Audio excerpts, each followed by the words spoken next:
Welcome to OK Smart Arts. This is the show where we put technology under the microscope as we continue our series of specials on topics that touch our lives. We are taking a deep dive into technology and ageing. You're exactly right, Patrick. What will a retirement village look like when we're 85? Someone in their teens will have a very different viewpoint to someone in their 80s, or will they? We roped in a group of our friends from different generations and persuaded them to join us in the studio, and we posed the question, how important is a smart toilet? And will a robot be our next best friend and carer? Well, in part one, we spoke to Heather Marsh. Today, we take two perspectives. We juxtapose someone in their teens with a person in their 80s. Eliza Ayres is 19, and we chatted to her first. We were talking to our friend Heather before, and we were asking what year it'll be when she turns 85, and I had to calculate on my fingers. Do you know what year? Yeah, 2090. Wow. Oh, look, isn't that great? Oh my God. That would have taken me 10 minutes to work out. Yeah. I know. 2090. Wow. And So I'll probably be dead for 30 years by then. Oh, wow. You reckon? Because I was born in 1960, so 2060 I'd be 100. Yeah. Wow, that's a bit shocking. Yeah. You could go into the next century, Yeah. couldn't you? That's kind of cool. Yeah. Oh, how exciting. So what year were you born? 2005. Oh, yeah. Okay. Do you think about getting older? Like, I know someone of your age, you've got such a big future ahead of you. Do you ever think about it? Yeah, I mean, my grandfather is in a retirement village. It looks so cool. Oh, really? Tell us Yeah. about it. Tell us about Oh, it. he's got a pool. He's got his own little unit, so he still has his own little house and things. But he's got a pool, a gym. It's like a 2-minute walk to Coles. It sounds so cool. I'd love to live in one now. It looks so easy. Everything's right there. Does that say something more about the housing crisis than the Possibly. desire for aged care? Probably, yeah. Well, that's good. I like that you've got such a positive opinion of retirement villages because I don't want to go into one. I think for me, one of the things that I love the most, and I always talk about this when I do my Tai Chi class, and Eliza, I think you started with us at Tai Chi when you were about 16, perhaps? Yeah, I think about And that. in our book group, you were younger. I was 14. 14, she joined an adult book group. So that's pretty amazing stuff. So, for me, what I love is that, you at now 19 are the youngest, but we've got an 86-year-old as well in the class. And it's not often that you have so many different generational spans right across a group because we have got people in their 30s and 40s, probably 50s and 60s. So and then all the way up to 80, which is fantastic. So that cross-generational interaction for me is one of the things that I love the most about my life. And if I go into a retirement village, my fear is that suddenly I'm just going to be hanging around old people all the time. I don't want to do that. So that's my fear. But I do see all the wonderful things that are there. And that for us, again, is one of the biggest things for me is that I can continue to do what I'm doing now when I get older because I don't want to let go of the things that I enjoy. So maybe if you think forward to obviously the ageing process. 2090, I think you said. Yeah. 2090 is a long way away. Yeah. From your perspective, you're embracing technology, you're surrounded by technology, you've grown up with technology. What's your vision for the future technology in 2090? Oh, I've got, so many things could have happened. I was trying to think about it and I was thinking back, to maybe the 1950s, which is sort of the same period of time away. And I was thinking they probably thought there would be much more advances, and while we have made advances, not as many as they were thinking. But I think, there's probably voice controlled light switches, or I don't know, a lot more. We have to do a lot less, I feel like. That's a good point, doing a lot less. It's funny when you said that and you went back to 1950. Yes, I that's suddenly a good thought comparison. it is a great comparison because when I think of all the sci-fi writers, and Tor writes as well, she's an author and she's a big fan of sci-fi, but Arthur C. Clarke wrote 2001: A Space Odyssey, and when his vision for 2001 was there would be a space station in space, and that was a stepping stone to going to a colony on the moon. Now, that hasn't got anywhere near it. No. We've got 2 astronauts kind of trapped on the International Space Station at the moment because the return rocket had problems with it. So they've been stuck there. They went for an 8-day trip and they've been there for months, like 6 months. So what does it say about and that's a really good point, that, we can envisage a future, but how do we really know? What do we really know about the future? And maybe there'll be a move towards low tech. A lot of younger people, and you could probably correct me on this, a lot of younger people seem to be walking away from social media.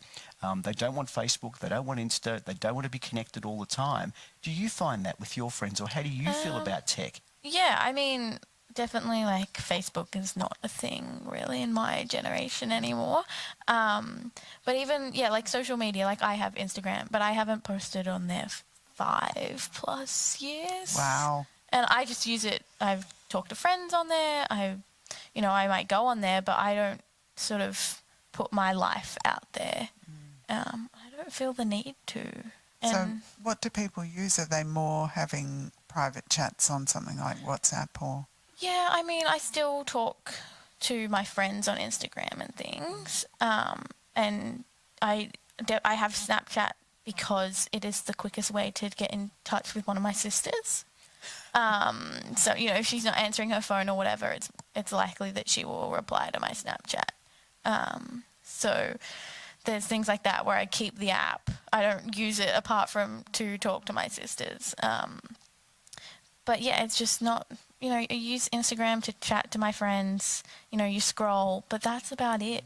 So a future with tech then for you sounded to me a little bit seamless, talking to an AI and having a conversation and having everything around you be automated to a point where you're not doing the menial stuff. Is that right? Yeah, I'm sure there's uses for it, but I don't see much of a point of developing it more than we have, like, what's the point of having voice control things if you can walk over and do something? Like, we don't need that. Yeah. We can just get up and walk the 5 steps to the light switch or whatever, it's not a necessity. So what about your body, your 85-year-old body? What are you imagining will be available to help you, like, medically? Well, I would hope that there are a lot more cancer treatments and things like that, like, rather than technology focus on sort of the medical side of it and advancing, cancer treatments and treatments for things like Alzheimer's, things like that are currently non-curable, I'm sure. So you advanced. Possibly imagine that our brains are going to be free from dementia? In 2090? Maybe not free from, but less likely or less... my grandmother had dementia and it was 16 years. And so, maybe something could help to that. Maybe it's not as long or... I don't know. Yeah, I hope that there's something done to help that and not make it as hard and a struggle. And do you envisage living alone, or what about a robotic companion? I would like an actual person companion rather than a robotic one. I mean, probably, if it's a lone or robot, I'd take the robot. But I think I would prefer an actual person rather than a robot carer.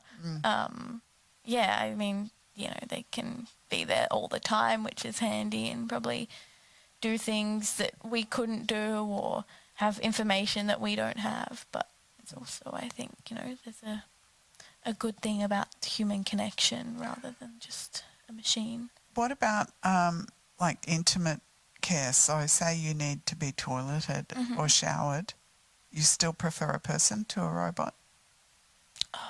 Probably. I mean, at this point, I'm just picturing the robot being like electric and the water not working with that. But yeah, probably. I mean, it's weird to have someone shower you or whatever, and maybe it would be more comfortable to have a robot, but I still think it would be nice, to have an actual person there. Maybe if the robot could warm its hands up, that would be nice. There's something about human contact, tactile human contact, that would be very difficult to replace.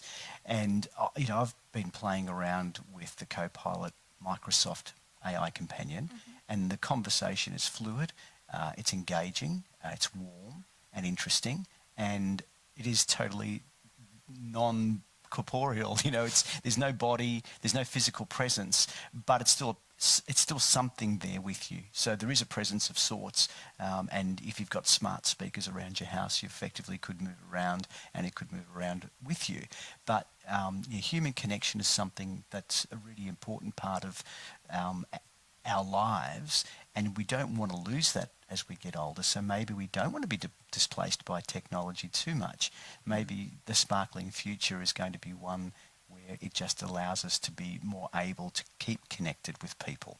Yeah, and I think there's definitely, sort of a middle ground there. We could use robots or robot technology, but I think we definitely still need that human connection. So yeah, maybe, the robots are on the night shift or whatever, so people don't have to do that anymore. But yeah, I think there's definitely sort of a middle ground to find. Yeah, that's a really good point. And what about the things that matter to you now that you want to continue doing in your 80s? Yeah, I mean, things like book club and Tai Chi are really important to me. Like, Tai Chi's that movement, and book club, again, it's that human connection, and it really allows me to read books that I don't normally pick up, and they're, often quite good, and, get the occasional one that's not great.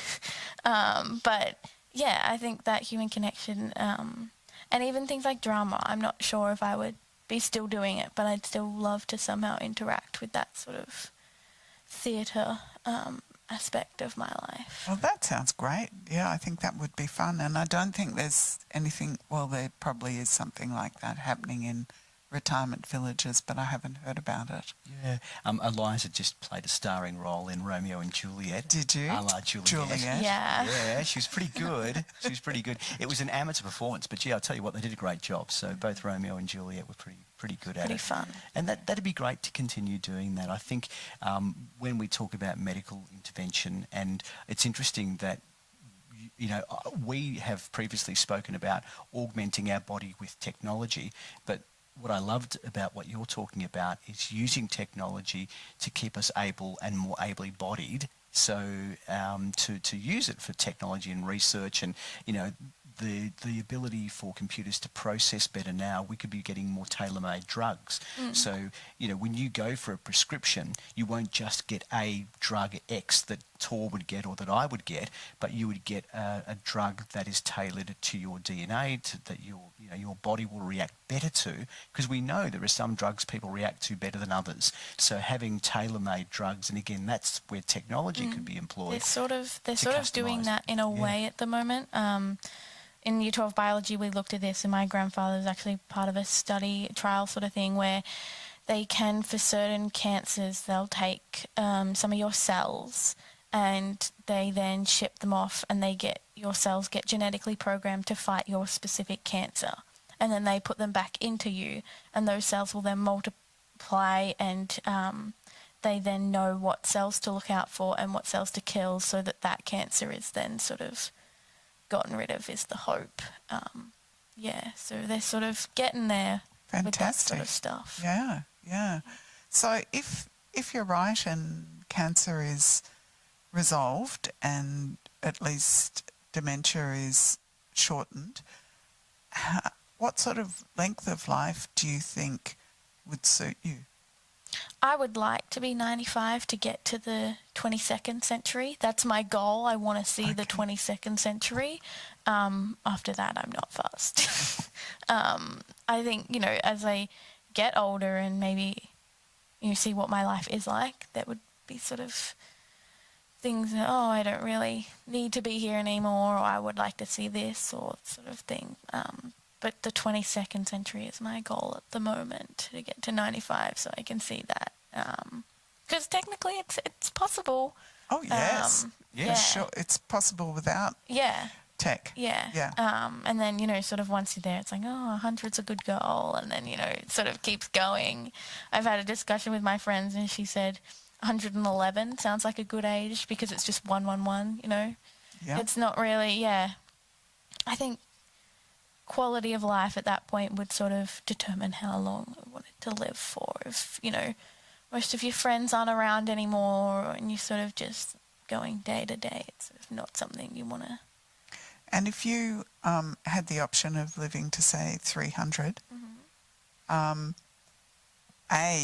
would you take it? And B, how would it change your planning about your life? I think, again, it sounds cool to take it, but is everyone else living to 100? 300? Like, if they're not, then I don't think I would take it because, then all your friends and your family aren't around anymore and you sort of got to start making friends again at 150 or something, But, yeah, I think I would take it if it was available to everyone. In regards to planning, I guess then you sort of... If that technology is available, then I'm guessing other technology like middle of life being 150 sort of is available and we are sort of a lot healthier up until then. And it's sort of hard because at the moment, if you want to have kids, you're having them sort of hopefully, before 40-ish. But if you're living to 300, you wait a lot longer and is that sort of technology available? So, yeah, it would definitely affect planning when to do things. And I hope school doesn't go for any longer because that was long enough, to be honest. Oh, yeah, good point. Yeah. That's great, Eliza. Look, thank you so much for coming onto the podcast at very late notice, I must say.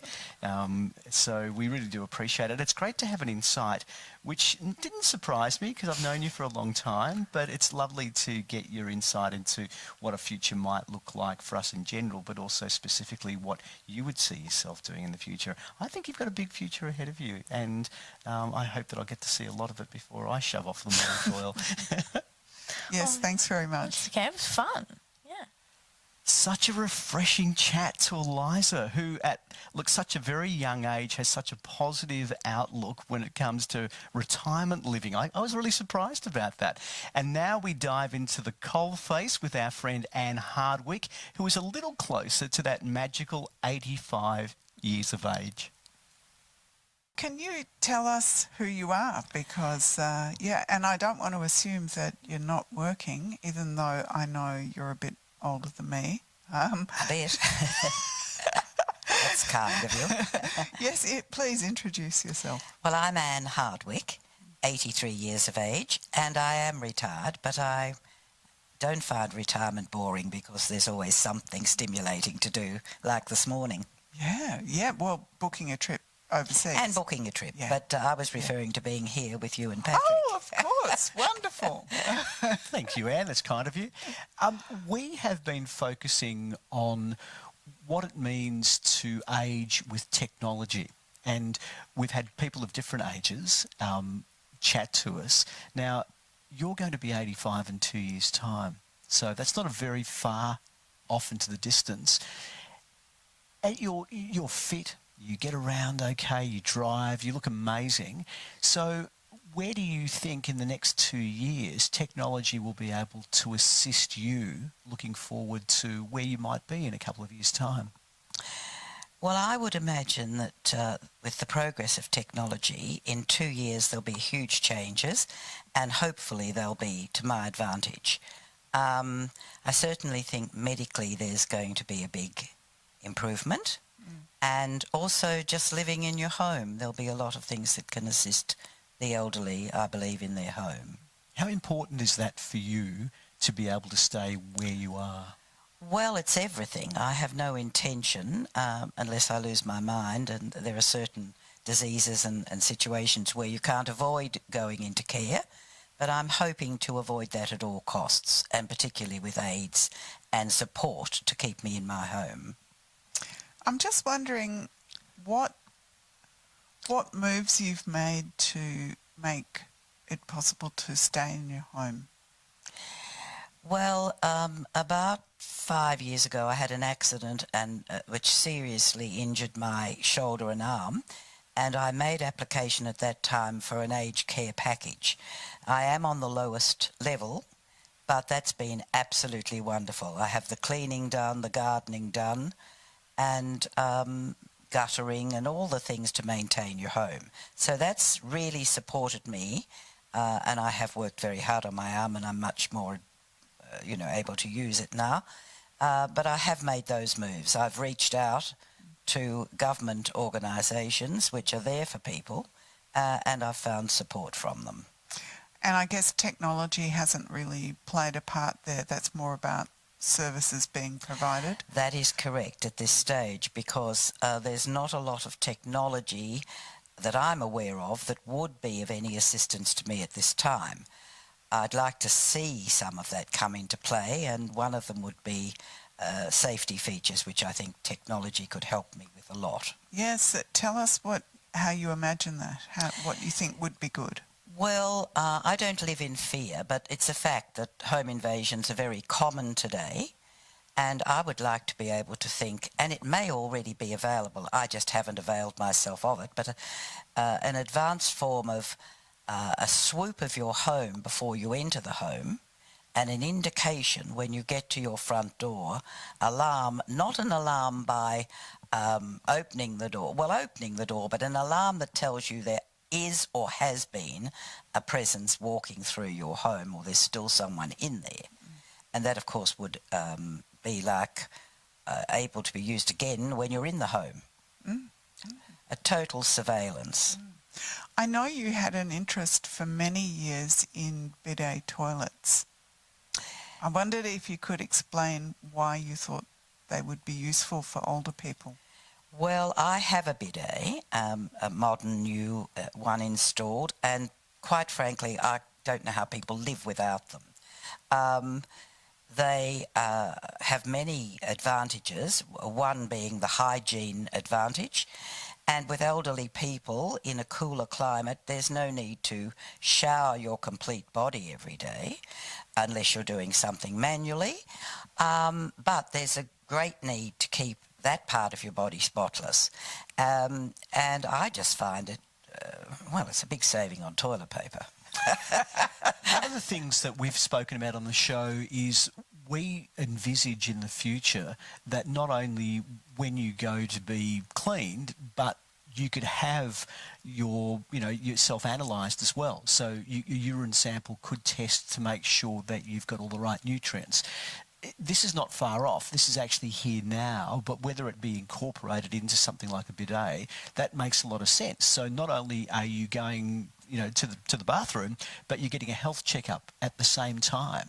And these are one of the things that I'm looking forward to as I get older, to be able to constantly monitor my health. We have smart watches and smart devices that keep our heart rate and maybe detect for falls, but this could be a regular proactive way that we can, keep check of where we are health-wise.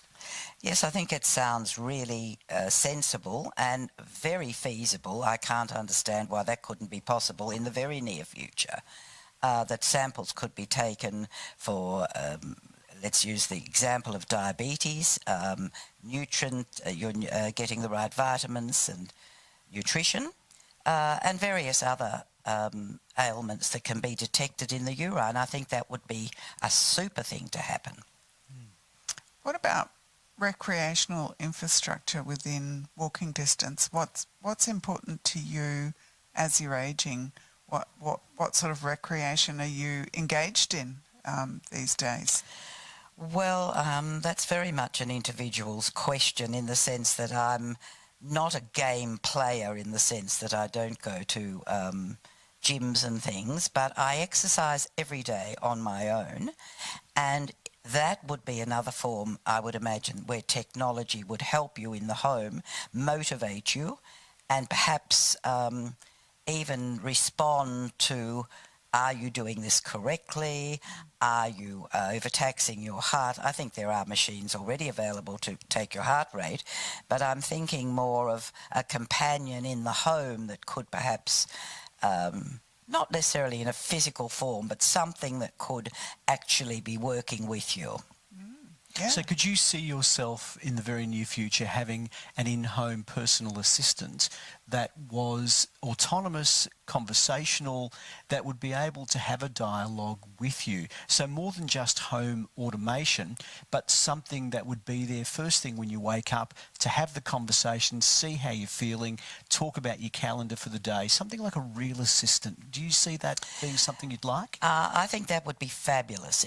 For me at the moment, it isn't necessary, but I could see that if my mobility went, I would be very interested in something like that. And I've already thought about that for some years. I think it'll be wonderful when we have robots to assist us, and particularly for people who are lonely. I'm not one of those, but that doesn't mean it wouldn't have other uses for me, a robotic type of situation. Well, we know now that robot vacuum cleaners, robot, lawnmowers are there. I mean, every second household almost has a robot vacuum. I look at sci-fi and I think about there's this big drive at the moment to have a robotic assistant that looks like a human being. I guess it makes sense if it's navigating the human world that it mimics what a human being would do. So whether it's going upstairs, whether it's moving around. For you, how would you feel about an autonomous creature, effectively, an automaton that would be there for you if you need assistance getting out of bed, if you want to be able to have a conversation? Could you see that? Do you have any issues with a robot that looks like a human being? Do you want it to look a little bit like a human, or do you want it to look exactly like a human with tactile, with skin and warmth? I mean, how far do we go with that? Well, I think it would be rather consoling if it did look human-like, because that's what we're used to. But it wouldn't worry me either way. But I think I'd prefer the human visual. And I think it's a wonderful idea. And if I was younger and I were coming into the world that it is going to be, I would rather like a life partner that looked like that. I've discussed this with another one of my girlfriends. Yeah. And we'd said, we were driving to Bermagui recently, and we were giggling and laughing, but we said, wouldn't it be fabulous if we had two men in the back, but not real men? So I'm very open to it. Oh, that's great. Yeah, I think it's very likely to happen.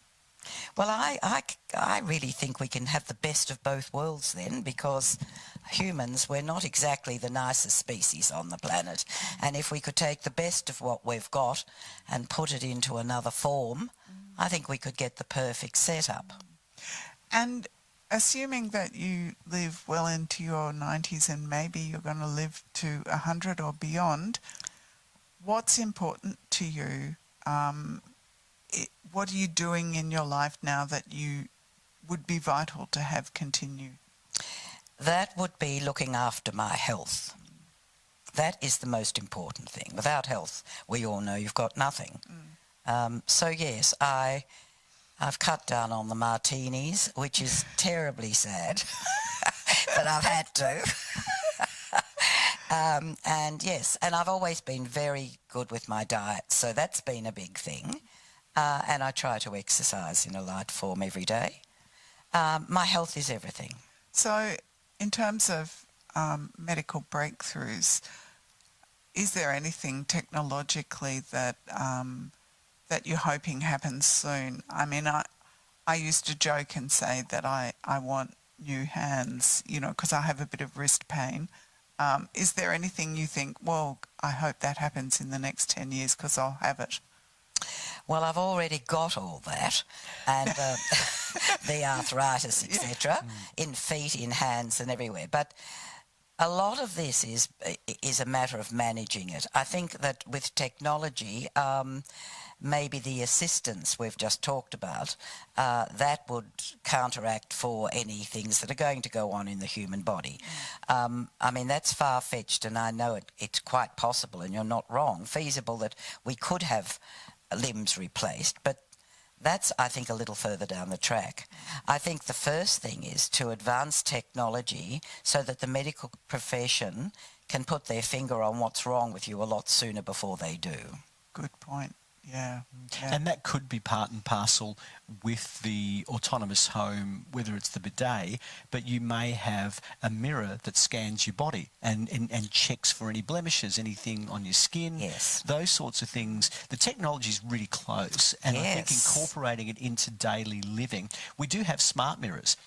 You can now buy a smart mirror that has information built into it. So it could be incorporated with a scale. So you step on the scale and it might say, well, look, you've lost a lot of weight this week, or you've put on an extra weight, or, you know, I've linked up to the bidet and we find that you're a bit lacking in iron. And so, you know, so suddenly bringing all of that together, it's you know, at the moment we've got smartwatches, they measure our heart rate, soon it'll be blood pressure as well. And I think for me, the vision for me is once it's an amalgam of everything and it's holistic, so that it's taking the data we're getting from lots of different locations, whether it's your security cameras that also check you as well and make sure. So I think once it's all together, that's where I see the technology is meshing it together, and then having an AI, artificial intelligence, looking at it holistically. So looking at all the different elements and even being able to monitor your movement, your gait when you're walking around to say, look,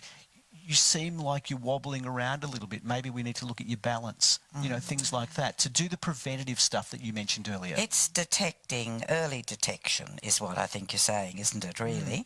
And I think that's fantastic, and technology can definitely fill that void, because that's what's wrong today. People are too advanced with a lot of their complaints before they're diagnosed. So with this technology that we're all talking about this morning, I think that's a wonderful future. Yeah, I think that's a good point. And can I just, it's interesting, we've had many discussions in relation to your use of technology. So as friends, we've had those chats, we've looked at phones, we've helped, you know, we've gone through and set up a few phones. I'm always impressed that you don't have what I see is sometimes a barrier that people have to technology. You seem to be quite embracing of technology. How important is that for people as they get older, do you think, to be able to embrace rather than be fearful of technology? Well, you've just used the word I was going to answer you with, and that's fear. Most people are fearful. I mean, I'm not that good at it, but I don't have a fear with it. I could go further if I allowed myself, but I sort of say, well, I know enough and that'll get me through. But it's that old slogan, follow the prompts. Don't be fearful, because it's really nothing. When you look at it all, it's sort of so straightforward. So I think that's the word that you used, fear. People are fearful, and they need to drop that barrier, fear, and move on and just go with it. Because it's going to assist us all enormously, and is already, of course. Technology, not fear. And I can't thank you enough for being part of our special on ageing and technology, because I guess, I don't know about you, Tor, we're not too far off of the same age, but I look at you as someone to aspire to. Yeah, me too. Who see you walking down the street and you're always like... And I think it's wonderful, because we've spoken to young people, we've spoken to people in their mid-years, but to have somebody who is very active and mentally active at your age as well. So thank you so much for being part of this conversation. I think it's really important to get a broad range of viewpoints, and you're bringing a wonderful viewpoint. Well, thank you very much, Tor and Patrick. I admire you both very much, and thank you for asking me this morning. Mutual admiration. Yes, it's all there. You've been listening to OK Smartass, the podcast brought to you by a nerd and a smartass. I'm Patrick Bonello, and you can contact us by visiting our website at oksmartass.com or email nerds@oksmartass.com. I'm Tor Roxburgh, and if you're a lover of speculative fiction, you can check out my writing at my website at torroxburgh.com. We'll see you again soon. If you'd like to help the show, please tell a friend about it. And watch out for our next special episode. Thanks for listening and for getting in touch. If you like what we do, make sure to hit the subscribe button, review the show online, and, of course, share with your friends.